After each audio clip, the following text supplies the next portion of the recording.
build it in your mind, you can hold it in your hand. Be successful in any business or just in life, to become a pro in life, you have to become a servant leader and do things for other people that you want others to do for you. And I promise you, by byproduct, you will live a life of abundance and you will wealth yourself to a new level in life, man.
I chose Can't Stop, Won't Stop as the name of the documentary because it speaks for itself.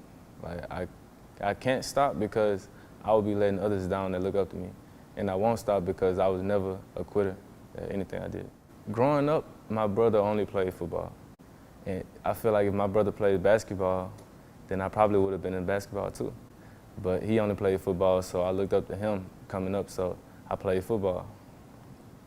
I get my drive from being the underdog and never being like privileged enough to be the big name on the team or be that guy that coaches calls on for anything.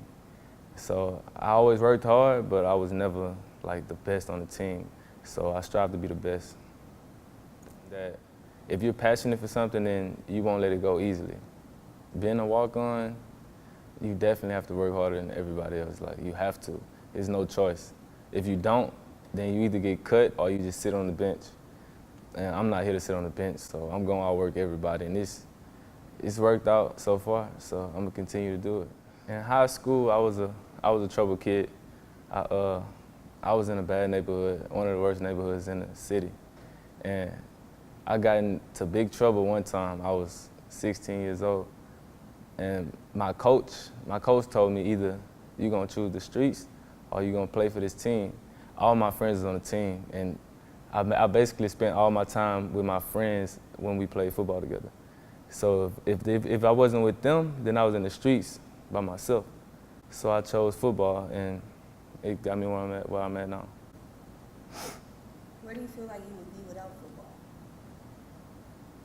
football? In jail or dead, in Baton Rouge somewhere, in jail. Coming out of high school, I had 0 offers, period. Not even preferred walk-on, 0 offers. Well, I had the talent, I had the drive. I was the leader on the team. I feel like my coaches just didn't push hard enough for me.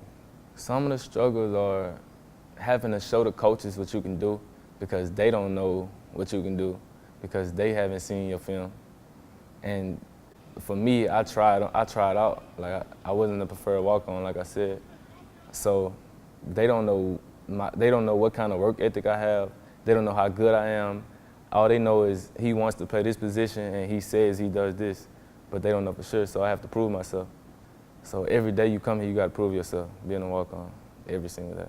From day one, I was the hardest worker. Like, Coach knew that, and Coach pulled me to the side and said, I see like what you were saying, because I told him I was like, I'm gonna come and I'm gonna outwork everybody. He said, okay, we're gonna see. So I did it, and after the first summer, Coach was like, okay, I believe you now. You're gonna have a spot on this team one day. My leadership, like, I'm not scared to tell nobody nothing. I don't care if I'm a walk-on. Like, if you on scholarship and I feel like I work harder than you and I deserve your scholarship, I'll tell you. Like, you on scholarship and I'm outworking you. You here, you getting paid, I'm not. I'm trying to get what you got. Probably my personality. That's gonna keep me on the team. I'm cool with all the coaches. I got a positive attitude. When we hit the field, I'm hyping everybody up. I'm making sure we motivated. You know, we having a good practice. We finna go into a game, we gonna have a good game. So that's the three things probably kept me on the team the whole time. I stopped getting in trouble when I was like 17. And honestly, if you notice in Baton Rouge, after 17, you try out as an adult for anything you do. So my mama said, all right, you finna be 18. So if you get in trouble now, you going to the parish prison. And you ain't come back home on no sign. I went to Ryan's detention center in Baton Rouge a few times. And I told my mama, I promised her that I wouldn't get in trouble after 17, because I don't want that on my record, for one. And two, I ain't want to put her through that no more. You know, everybody got trials in life. That was mine. With me about to graduate, I would be like who everybody look up to. Because nobody really graduated in my family, but I don't look up to one person. I look up to several people, and I just pick something from each person, and I do it. And I'm trying to put all that into one person. My favorite player is Marshawn Lynch, because he don't care. I run like him, I act like him. Like, he don't care if he on camera, off camera, he gonna act the same, be himself. He run the ball hard, don't want to be taken down. I'm the same way. So I look up to him just because of that. What role do you feel like you play on this team, and what role would you like to play on this team? On this team, the role that I play is the guy that everyone can look to when they're not feeling like, when they don't feel like doing something, when they like need motivation, or they feel like they just need to give up. Because every day that I come here, like, we always say, man, I'm tired of this, I'm tired of this. But it's like some hit me where I'm like, all right, we finna turn up now. I feel like I'm a leader now. I wasn't at first.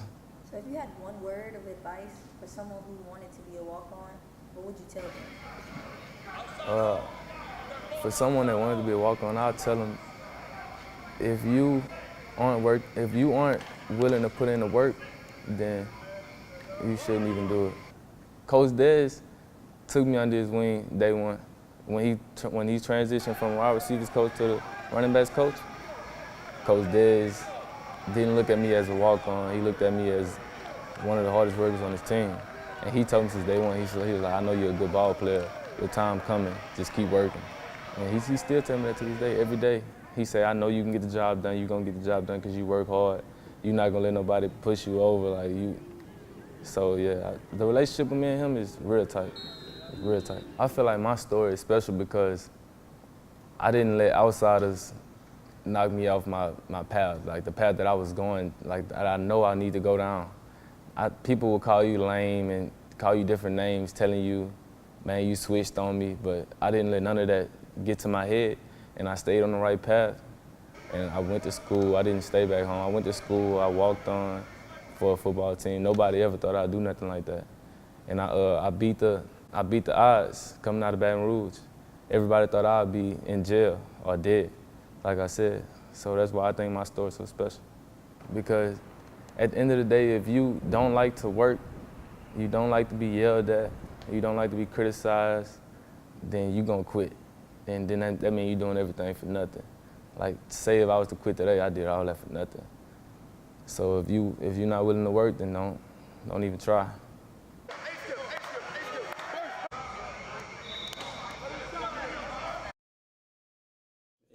Last year you were his position coach. What was it like coaching Ashton? Coaching Ashton's fun. You know, it's easy. There's some guys that are really easy to coach, and he's one of them. You know, comes to work every day, works hard. You know, there's no doubt about his work ethic and his desire to be great. But, you know, the kid's got a lot of ability, too. And, you know, he exemplifies what you want, you know, when you have a walk-on program and things like that. You want to go get the best players that you can absolutely get. And you couple that with the ability to work hard and the desire to get it done. And, you know, you get Ashton and you get a kid that deserves to be on scholarship.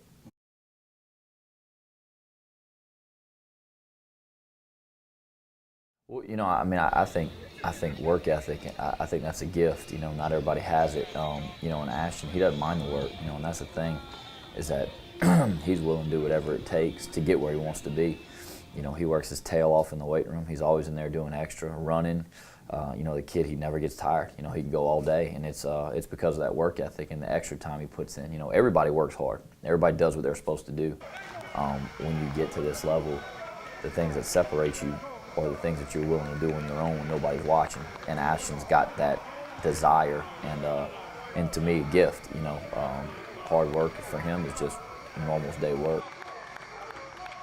I don't know, man. I love him. I love everything he's about. You know, I mean, he's a tough, resilient kid, and I don't know. You fall in love with him. It don't take you long to feel that way about him. Whenever you coach kids, it don't matter. It doesn't matter to you if they're scholarship, not scholarship. It doesn't matter. You just treat people the right way, the way they deserve to be treated, and you know, Ashton deserved to be treated as good as anybody because he worked as hard as anybody, and you know, it means a lot. You know, whenever a kid that I have a lot of respect for, that you know, you see a guy that does things the right way as a coach, you preach doing things the right way, doing things, we used to talk about doing it the hard way, and that's what he does every day. And you know, it was truly a pleasure to be in that running backs room, but I mean, particularly with Ashton, it's just, when you coach good kids, it's easy, it's fun, and you know, he's a guy that, you know, I'm not a yeller and a screamer, and you know, you could coach him and teach him and talk to him, and he picked it up. And you know, it's fun whenever two styles kind of, you know, two different people have a similar style, and it comes together. It ends up being a good thing. Coach Napier had decided he was going to do that probably about a week before the scrimmage, and you know, Ashton had been a guy from day one that we talked about being a guy that probably needed to get put on, and you know, it just, you know, it makes you feel so good to be a part of that and get to see that. And I think what Coach Napier did for those guys, I mean, they earned it without a doubt. But you know, I think what he did for those guys, I think that's what it's all about. You know, to see him receive his scholarship and to see how much it meant to him. You know, you got to know a little bit about his background and know where he comes from, and know it would have been easy for him to give this thing up and just go about other ways. You know, it's not easy. It's a struggle at times, and for him to get that, it meant a lot to everybody in the program. Ashton's the kind of person I want my son to grow up and be like. And I think that, to me, is the ultimate compliment. You know, if my son turned out to be just like Ashton Johnson, I would have succeeded as a father. He's what you want to coach. He's what you want to be around. He's a dude, man. He's a real dude.